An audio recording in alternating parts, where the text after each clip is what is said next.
வெயில் காலத்தில் வந்து முடி கொட்டுறது அதிகமாக இருக்கா, தலையில் வந்து ஹீட்டு வந்து அதிகமாக இருந்ததுன்னா முடி கொட்டும். அதுக்கு வந்து நல்ல செக்கில் ஆட்டின தேங்காய் எண்ணெயில் மூலிகையை கலந்து தேய்ச்சா முடி கொட்டுறது நின்றும். அதுக்கு என்னென்ன போட்டு காய்ச்சறதுன்னு பார்ப்போம். நெல்லிக்காய், வேப்பிலை, ஆவாரம்பூ,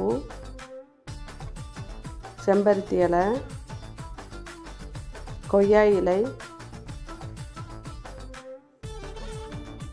கருவேப்பிலை, மருதாணி இலை வந்து நிழலில் காய வச்சது. இது வந்து உதிரா கொந்தன்னு சொல்லுவாங்க, இல்லை சவரி கொடின்னு சொல்லுவாங்க சில ஊரில்.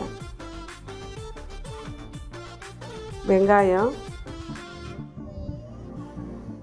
செம்பருத்தி இலை, வெந்தயம் இதெல்லாம் போட்டு நல்லா செக்கில் ஆட்டின எண்ணெயில் நல்லா காய்ச்சி எண்ணெய் குளிர தேய்ச்சி